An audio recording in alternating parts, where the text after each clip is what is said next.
Hello friends, this is Sushrut Tendulkar and welcome to my YouTube channel. This is the sixth video in the series Introduction to Natural Language Processing. In this video, we're going to learn about LSTMs or Long Short-Term Memory Networks, their need, the architecture and the applications of LSTMs. Let's get started.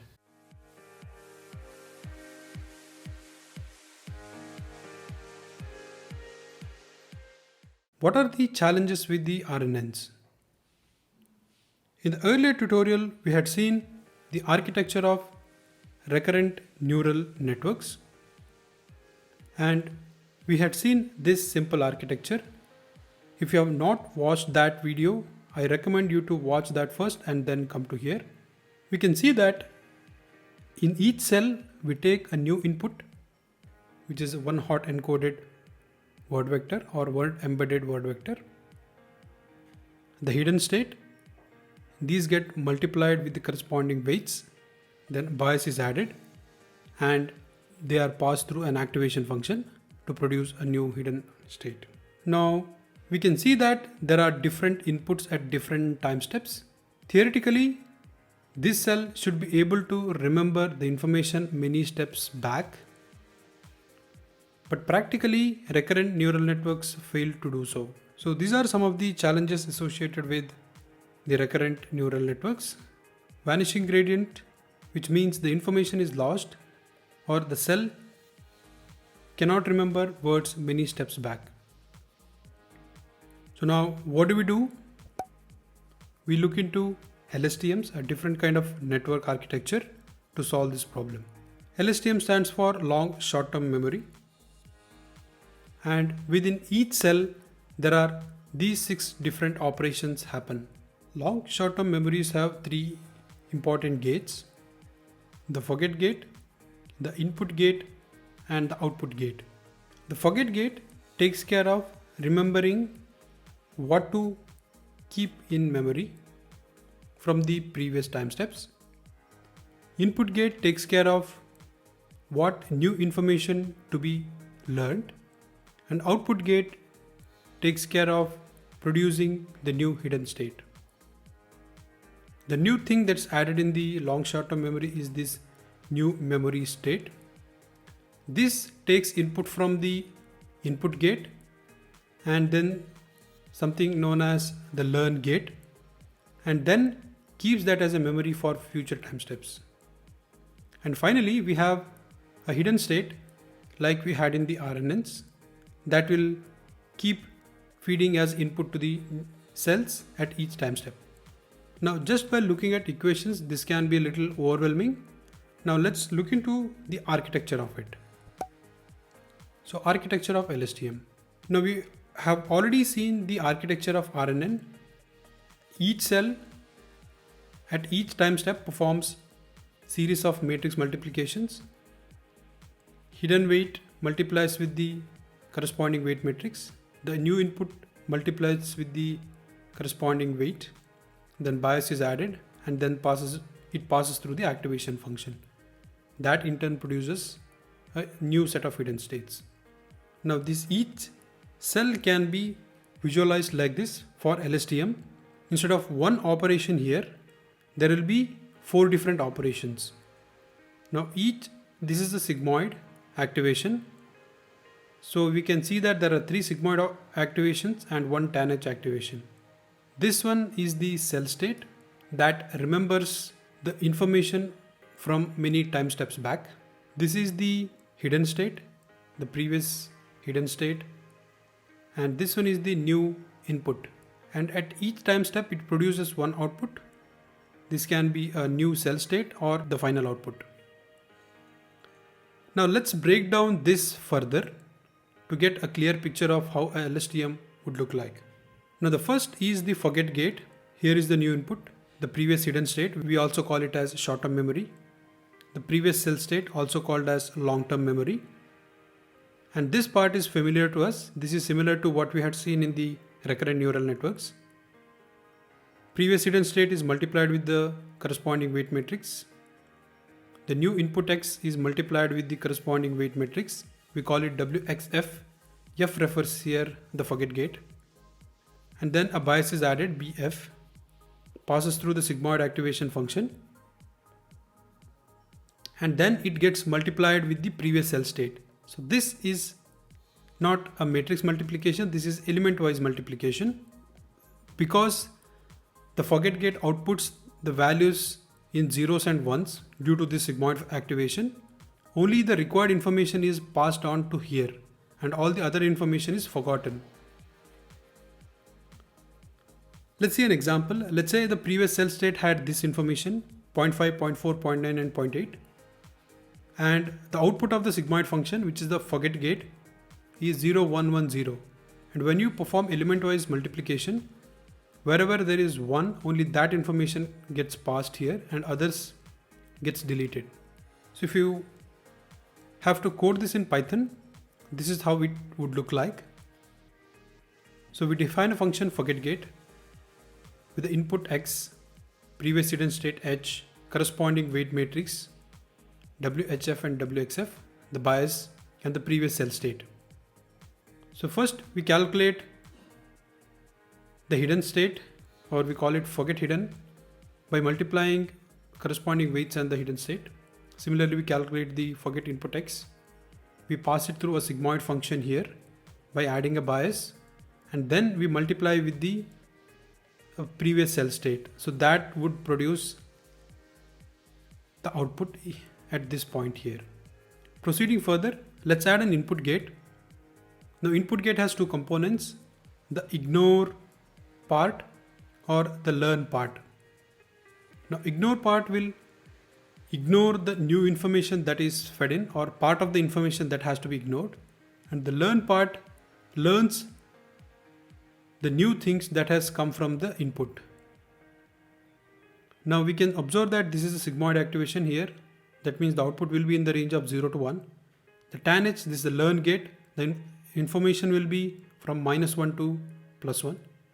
And again, element wise operation is performed here, means only the required information will pass on to this point here. Again, if you have to code this in Python, the input gate will have new input h, corresponding weight matrix. So I represents ignore here, L represents learn, corresponding biases BI and BL, and then again the weight matrix for the input WXI and WXL. I represents ignore, L represents learn.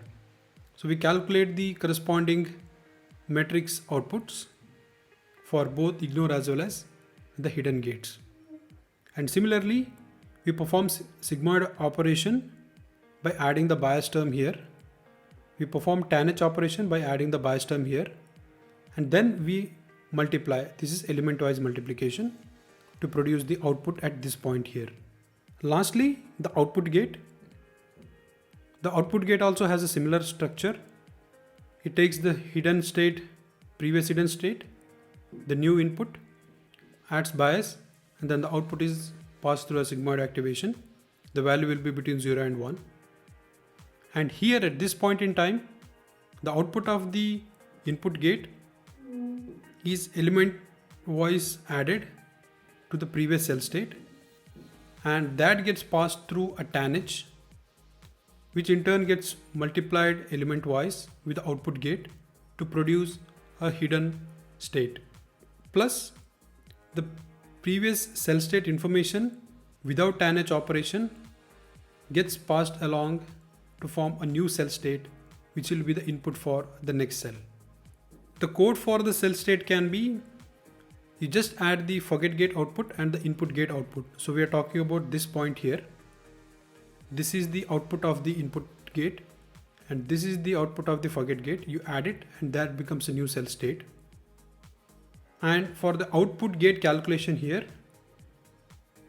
you take the same input and hidden states and produce the intermediate steps here, pass it through the sigmoid by adding the bias, and then you take the tan h of the cell state like how it is shown here, and then compute the multiplication.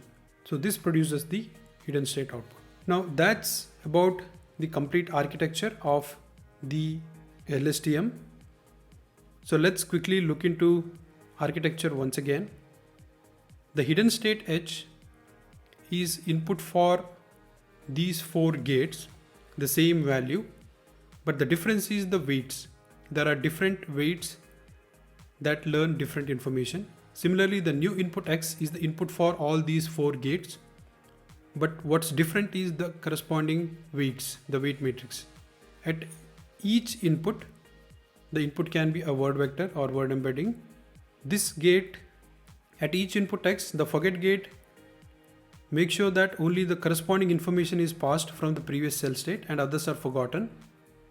The input gate with a combination of ignore and the learn gate makes sure that only the required information is passed along. That gets added to the cell state and that forms the input for the new cell state. And the output gate, with the help of new cell state, calculates the new hidden state. Let's look into the mathematical equations again. So this forget gate is this part.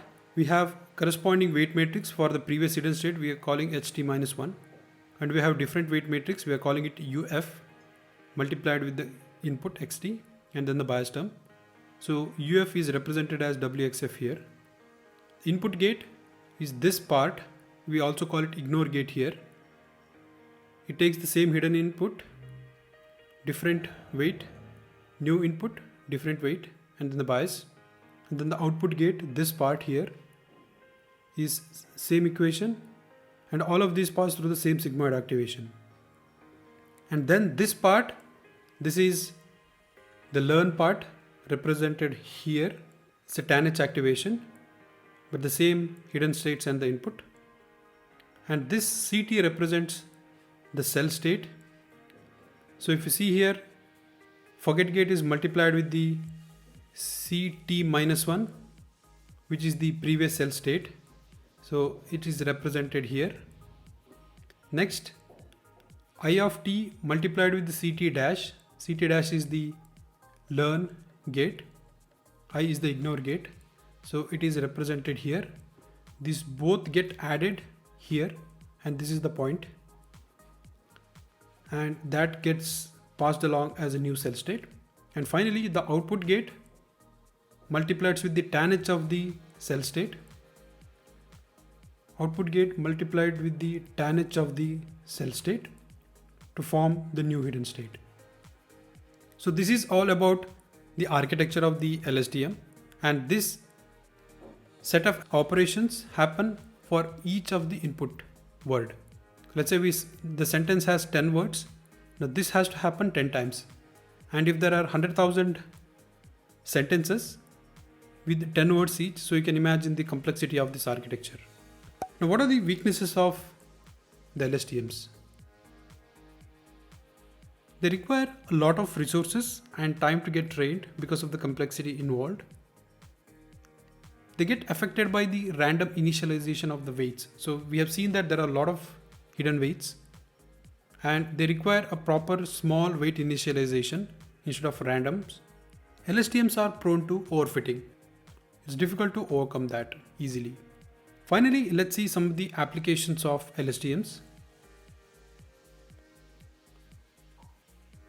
LSTMs are definitely used in language modeling for text generation. They're used in image processing to understand the image and produce a brief description of the image, speech and handwriting recognition. They're used in music generation and language translation. Let's recap what we learned. First, we saw the challenges with RNN. Then we looked into architecture of LSTM, then application of LSTM, and finally the drawbacks of LSTM. Well, that's it for this video. Thank you so much for watching. Keep learning. Bye-bye.